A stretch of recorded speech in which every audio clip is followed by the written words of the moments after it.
Welcome to What the Flick. Alonso, Meredith, Ben, Downton Abbey. We're getting close to the end. We think 2 episodes and then this Christmas special. Maybe there's 3. We're not sure. So whereas last week was There Will Be Blood. Yeah, all over the linens. Oh. This was There Will Be Tears. Oh. But I don't know. I find that cutting sometimes really strange in this episode. When we go to him crying, and Thomas is crying, and like a little, and no, he's crying, and then we're gone, like we leave it so quickly, and then it's Masterpiece Classic or whatever dumb name this show actually has. Once again, I'm looking through the DVR. I'm like, where's Downton? Oh, right. I was just gonna say it's so old people can't find it in TiVo, and now you're right. So I don't know. I just like there's no you think we're gonna get this moment with him, and then it's I don't know. It's 2 seconds. I found it super. I think that was the moment. I mean, I think that's what we're meant to sort of carry with us, and I'm so conflicted with Thomas. Like on the one hand.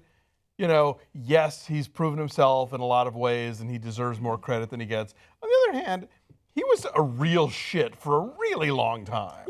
I mean, a dangerous shit. Yeah. But I feel like he hasn't had that moment that really justifies him earning our liking him. Like, where's that moment where we really feel for Thomas? Like, okay, you're trying to be a better person, but what's the impetus for all of this? Where was that defining moment for him? Okay, we feel sorry for you because you want to be better, but what's the cause for all that? Yeah, why should everyone around you not think the worst of you? Exactly. You haven't really done anything to save anyone or save yourself. He's done some minor things. You've done horrible things to people. You've run the risk of ruining people's lives. Yeah. I mean, he shouldn't be employed. He should have been fired long ago. I mean, he's a You'll recall he only saved his job because he basically kidnapped Lord Grantham's dog so that he could then find it. That's right. He kidnapped the dog. He put Bates and Anna in tremendous jeopardy. Yeah.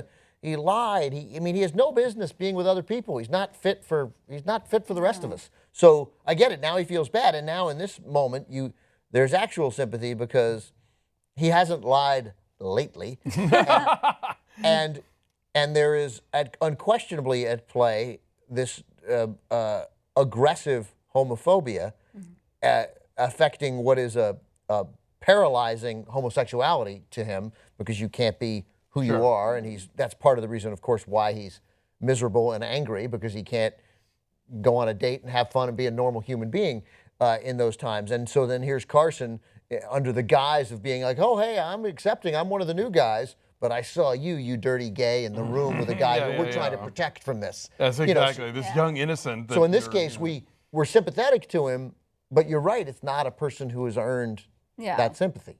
Yeah, so I go very back and forth with him. And it's like, yes, I'm sorry. Poor Thomas. On the other hand, well, fuck you, Thomas. Yeah. Right. But I wonder if I was almost right on Robert, right? Because it turned out I thought it would be the York hospital that would save him, but it's the other hospital that saved him. Right. So at least it was part of the thing. But does Mosley go teach and Thomas gets saved? Yes. Maybe. I know. It'd be nice if Mosley. I'm excited for Mosley's prospects. I really like. He's not a character I expected them to do a lot with, and now suddenly he's kind of thrust in this wonderful position. Yeah, he's in a bunch of storylines. Yeah. He's kind of staff Edith, He sort of started out as kind of like the butt of things and like the person who didn't quite get it. That was always kind of a doofus. And now it's like, oh, no, you have some things to offer the world. Let's give you that platform. Right, he's sort of like Edith. You're like, oh, no, Edith is the mature one. Edith is the well-rounded person. Edith is the full. Edith, I love that she's just given up on the sniping. Yeah. She's like, whatever, it's my sister. I give her all the support she'd give me. That was such a great moment with her and her beau when Mary was just being so just on top of her, and he was just sitting there like watching her take it. And I was like everyone sees it. Everyone sees what a bitch Mary's being. And it's like, just back off, Mary. Just go kiss your driver. Her parents should say something. I know. And her oily driver. Her oily driver. But I like that. I like that. I caught that. Obviously, we were meant to, but it was super quick. But that that guy, when they're whatever in bed together, if that ever happens, if that ever is allowed, she's going to complain about her sister, and he's going to be like, I hear you. Yeah. Yeah. You had a great sister and she died, and then you have this horrible sister who's just beating you up. And yeah, I mean, he is going to stand with her, which is nice. He'll probably encourage her to leave Downton and just move in and run the paper, Yeah, I would imagine. Yeah, Be a modern woman in London. Yeah. Although I guess whatever, you'd still be, and obviously there's, we're going to find out that they're cousins. I mean, Mary's going to learn that and get over this. I mean, talk about old school glancing aside to hide a lie. Do you know something? No. Oh, wow. Whatever do you mean? Yeah. Well, and of course, I'm not surprised Mary's being a total snot about, like, why didn't anybody tell me about Marigold? It's like, oh, honey, relax. You know exactly why nobody told you. Right, yeah, that's right, because you would pummel your sister into the ground with that piece of information. So that was nice. I like Edith. And she's also, I keep forgetting the actress's name. I keep looking it up. She's super pretty. Yeah. She is. Yeah. So we got the Carson and Hughes. Oh man! Gosh. Jesus, how much? Like, when is she going to take a pot to his head? That's what I want to know. Just like a frying pan, skillet. Right on. Well, because obviously all of the things that make him a great butler at Downton make him a ginormous pain in the ass to have to live with and to live up to his high standards of things.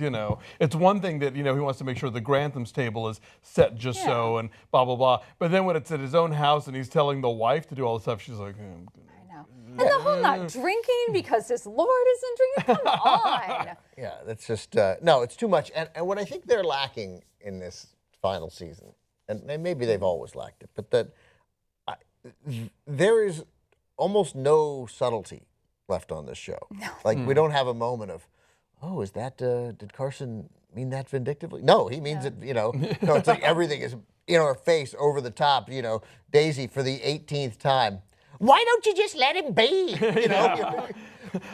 Daisy, bless her heart, is so dense with this stuff, and it's just like, could you not opine for once? Could you just let people do their due and not like, Yeah, so what is she jealous of there? Do we think just the... Well, I think I could see where it's like, oh God, my boss wants to date my father-in-law. Like, that's a weird position to be in, and she probably thinks of them as two sort of compartmentalized worlds and two very different people, and just doesn't, and she's too immature to sort of be like, okay, there's a connection there, they like each other, let's see how that plays out, because of course it's all, because she's a young person, it's all about her, and how that's going to impact her life. Given the fact that she didn't really want to marry the guy to begin with, there was that whole begrudging thing there. She really has no place to stand on with this whole thing. But you wouldn't anyway. I mean, what kind of nonsense is this that you, I don't, what's the farmer's name?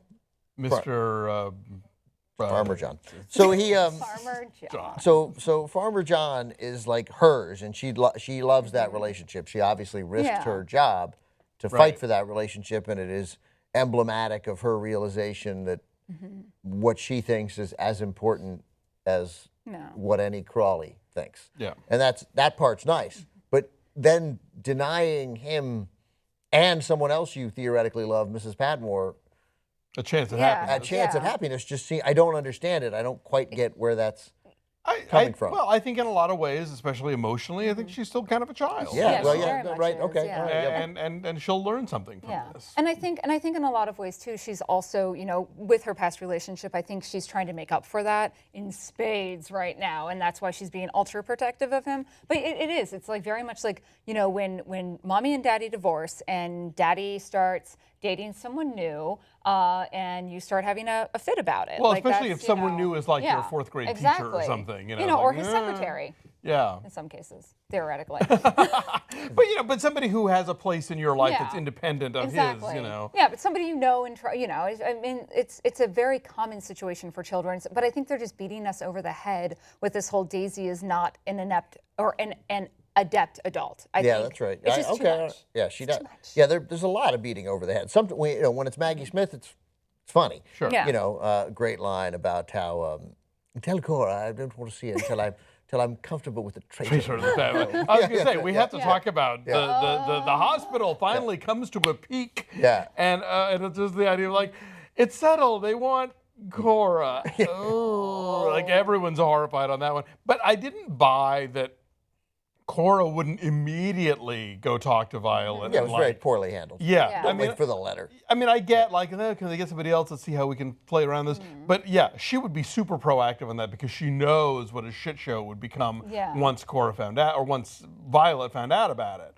So I didn't buy that was like the hemming and hawing. I mean, I know they had the people in the house and all this other plates to juggle, but Cora would have fixed. Well, Cora, they would have. And I mean, you should have Dr. Clarkson and the other one. Lord Merton. No, our friend, the Almander, a word I Oh, never heard in my life. Mrs. Crawley. To have Mrs. Crawley go in and tell her, like, she's already mad at them about this. Like, Sure. they should obviously be the ones to take this abuse. It's not going to get particularly worse for them. Right. And, and Cora would argue, look, at least it stays in the family, and this is going to happen. This is, one thing that is indicative of the change is that you expect, I don't know if it'll happen, but I expect Robert to have a moment with Cora when he says, I'm terribly sorry about all that. I didn't mean to suggest that you were too old. I just, you'd be great at anything. And I think it's wonderful. Like, he's become so, change, he has adapted to it better than anybody. He's comfortable with it. He can deal with it. He's like, the kid, Marries a I charmer. don't care. I was loved charming. that scene. That was so, great. and it More was philosopher than it was just so nice to see Robert kind of at ease finally. Yeah. And I think that's, if we don't get a lot more storyline out of him going forward, I'm really happy with where his has progressed. Yeah. Sure. He's he grew into his life. I was reminded of Molly Ringwald in Pretty in Pink, where she talks about how like the rich people live in these houses and they don't even appreciate them. So when the tourists come through and they're asking questions about who's in the painting or why the things aren't on the shields, they're like, that was I don't know. That was a nice scene. That is the original. The Lord's or his son. Yeah. Or his him, father. or it might be him. That's right. Yeah, that's right. That was. What a bother. Yeah. No, that was all funny. That's a good question. I don't know. I never noticed that. Yeah, there's a lot of that. And of course, Tom, the voice of the future. At some point we're just gonna have to open this up all the time. Yeah. What? No. And Mosley, of course, who did know the painter. I know. So I hope we and Mosley, obviously Mosley and Baxter, we'd like to at least kiss, for crying out loud, you poor repressed. Indeed. So I mean, are we to believe that that's really what was happening then? I mean, is there large swaths of people who denied themselves any physical companionship because they couldn't get it, or did guys and I'm not trying to be crass. I mean, would a guy like Mosley, would he go to would he go pay for it somewhere in some part of town where that was just done, or did these people just and the women, did they just completely deny themselves this?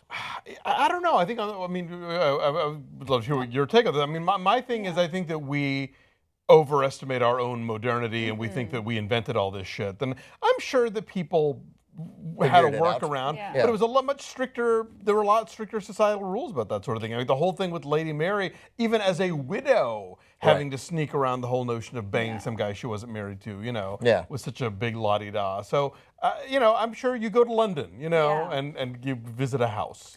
It's funny, I think, in just studying, especially Victorian culture and into the early 20s, upper class always had more dalliances than maybe like the middle to lower class. Really? Yeah, because they could they always got away with a lot of things. It was obviously more hidden. Yeah. But when you have a strict religious class, they tend to go by a lot of that religious faith. Generally speaking, the women were a lot more religious than the men, so you'd see a lot more men visiting whorehouses and such. But there were very pious men, especially in those times. So you did see that a stricter moral code, and like a man like Mosley or Mrs. Patmore would wait until they found the right person. But then maybe someone like Barrow maybe would have been sneaking off to a men's prostitute house, more realistically. It's just, I mean, I sort of always feel like people will, they'll find the workaround. But there's a biological imperative. Right, there's a biological It's imperative. amazing to me what religion, when you're deeply religious, what that'll do. And I would and if not we're have talking enjoyed living in Victoria. No, or even the 20s or 30s or 40s. I feel like the 40s. I think by then it was a lot right, but more I'm saying liberal. the Victorian England lasted longer than Victoria. Yeah, absolutely. Right, yeah. I mean, so if you talk about strict societal guidelines, the Victorians, Edwardians, it was like very, this, no, and that, yes. I mean, come on, let's look at all the layers those women wore, and the petticoats and the hoop skirts. I mean, how do you even? Just can't. Right. I mean, those costume interest. dramas. It's not as easy as lifting it up. Right. Access was an issue. It was. So, we're obviously reaching conclusions with, we have Bates and Anna who, you know, I mean, they're certainly laying it out there that baby could get lost, but you know, that would be particularly devastating toward the end of the series. I felt like the whole like Anna having to go see the doctor was kind of a like, oh, we got to go to London again. I'm like, okay, can we not maybe freak out about Anna for one moment, please? Well, although, but she very much made it a thing about like, oh, and here's another chance for me to see, you know, I wish they, Matthew Good. Yeah. Couched in concern about, you know, oh, well, let's take you to the right doctor, you know. But again, you know, let's not forget how Lady Sybil died, you know. That's true. Let's go see some real doctors in the big city. And that was a really, really nice scene between Mary and her beau. Her oily driver. Oh, right, the rain, Henry Talbot, right, in the rain, And I also loved Tom in the car saying, just let him pay the goddamn bill. Yeah, no, Tom gets it, you know, and also Tom gets everything. Well, of course, because he's figured it out. Because he's from the working class. He's from the working class, and he's had a taste of them, so he knows he gets both worlds. But also, he's like, oh, the walk sounds lovely. Let's all go on the walk. Oh, you know what? I'm going to go on ahead. Like, you know, she just gives him that look of like, that was fun. All right, so we're hitting the stretch. Did we forget anything? Who we leave out? Anything? No, I think you know we can look there. But they want to see our backs of our heads. They right? do. Our backs of our heads are so good. All right, well, guys, thanks. Looking forward to next week, and as we head for the stretch drive. Almost done. Yeah. Until then.